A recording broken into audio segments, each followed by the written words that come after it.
Hey, KT. How you doing? Good. How you doing? Good, good. Congrats on the win. Let's open this up to some questions, and we will start with Max Torres from Ducks Digest. Kayvon, congrats on the win. You guys really dominated the line of scrimmage, held them to under 100 yards, and we're just getting a lot of pressure on Delora. Kind of wanted to ask, just what you saw playing alongside Brandon Dorless. You guys really excelled, and kind of how that helped bring the defense all together. What was the question again? What did you see, working alongside Brandon Dorless, getting that pass rush, helped you guys get that defensive, plan? Okay, I think it's the chemistry. Me and Brandon, we talk a lot, literally every day, just on pass rush moves, just on how we could work together to kind of get that common goal, and then we kind of reciprocate that to the whole D line. So just being able to be stout up front and win first down can kind of open up the lanes for pass rush. Eric Scopel, 247 Sports. Kevin, I wanted to ask you about the defensive response after Anthony's fumble in the end zone. They get it at midfield, and obviously an opportunity for the momentum to flip, but you get that sack and they end up having to settle for a field goal. Did that feel like a pivotal moment in the game to you guys? I wouldn't say it's pivotal. I think it was another chance for us to kind of show our resilience and show that we're going to keep coming. I feel like we've kind of trained for sudden changes and, things happen. It's football. So just being able to, come back and play the next play, that's all we have to do. Zach Neal, Ducks Wire. Kayvon, I want to ask you about Noah Sewell. I don't know if he's ever had a game in his career where he didn't record a tackle in the stat sheet, but how did you see him progress through the night and kind of keep up on the sideline despite him not having any tackles in the game? He didn't have any tackles? That's what the stat sheet says. Wow.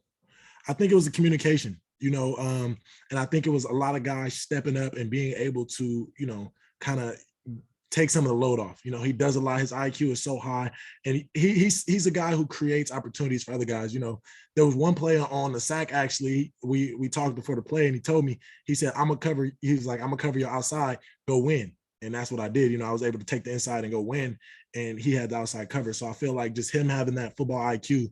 Obviously, it probably didn't show up on the stat sheet, but when you go watch the film, he was able to help a lot of guys out. Doing different things and holding coverages for the pass rush to get there. Jared Denny, Scoop Duck on 3.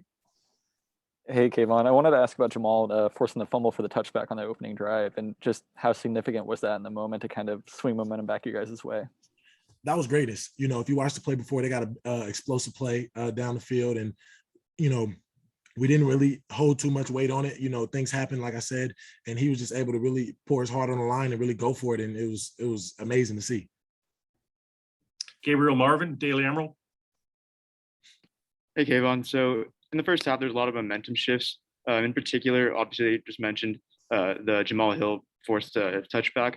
But I also wanted to touch on the dive fumble where Washington State proceeded to score 2 unanswered touchdowns. I just wanted to get your view on that. They're a great team and have great coaching. So if you don't, scheme correctly, they'll be able to make big plays. And they do a lot of stuff with the wide receivers and switch routes and the rub routes to kind of get guys in bad positions. And they kind of, took advantage and were able to move the ball. But still credit to our defensive backs and just being able to shake that off and come back and, start denying. Because usually they're a team who puts up, 400 passing yards or something like that. So just being able to kind of minimalize it, they still got around 300, but just being able to minimalize what they could do in the second half, really, I guess, came to our advantage. Antoine Staley, Register Guard. To that point, you end up giving up 199 yards in the first half passing, but you were able to just kind of shut them down really until the last possession of the game where you give up a touchdown. Just talk about that and what were you able to do to just kind of minimize what they were doing offensively? We had to get back on our focus. Coach came in with the corrections at halftime, and we had to really do it. The adjustments were really well. We were playing a lot of man, and they had the man beaters. So just being able to kind of keep that quarterback contained in the coverage, really the rush helping the coverage and the coverage helping the rush, them playing great zones and using their leverage to make that quarterback hold the ball, and then us being able to, pressure on them, make those, hard throws. Eric Scopel, 247 Sports.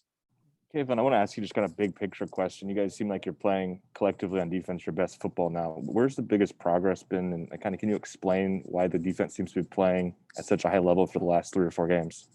Chemistry. As you get through the season, you really have to find your why. It's a long season and a lot of guys haven't played this big of football in this, tough of circumstances. So just being able to come together and kind of find our why as a unit was really that what helped us, take that lead. And obviously that started to show up in practice and on the football field and in the game. Time for two more. Matt Preem, 247 Sports. This would be a very simple question, Kayvon, but just can you maybe put into context the difficulty of winning football games in November? It seems like every game, any team, it's always close. Every game is a playoff game, and us having this target on our backs, it makes every team want to play their best. One thing that we had a problem with was playing down two teams. And now I feel like we're in that mode where teams have to play up to us. Last question, James Crapia, the Oregonian. KT, when the last two opponents were really scheming around you and taking a little bit of the fun out of the game, Colorado and Washington, and triple teaming you even, how much did you enjoy tonight and the opportunities to the chess game within it, man, of the one-on-ones with you and Ryan, you and Lucas, you and their right guard, the sacks that you had? Walk me through the sacks, walk me through the play where you forced the run outside and Happel makes the tackle. There's things in the box score that don't show what you did tonight. I feel like there's a lot of room for opportunity. And although there was still plays where they were chipping me, there was still plays where they were sliding to me, there was still plays where they made it hard for me to contribute. But just having a team that fights and having a team that creates pressure, Brandon Dorless, Adrian Jackson, Braden Swinson, Mace Fuller, just having guys who can play and kind of take some of that load off, as even having Noah in the middle, kind of creating that coverage and just playing as a unit just helps me play better, being able to rely on my teammates and know that if, like you said, if I go inside, someone's going to come outside and make the tackle. And, being that guy who has the team trust in him, that I'm going to do my job and they do theirs. And, the only reason I'm able to get those sacks is because the coverage is so tight and because the opposite edge rusher or the three techs are kind of holding their leverage so that the quarterback doesn't have the alley to get out. So it was just a team effort, and I was really able to just put the ability on display.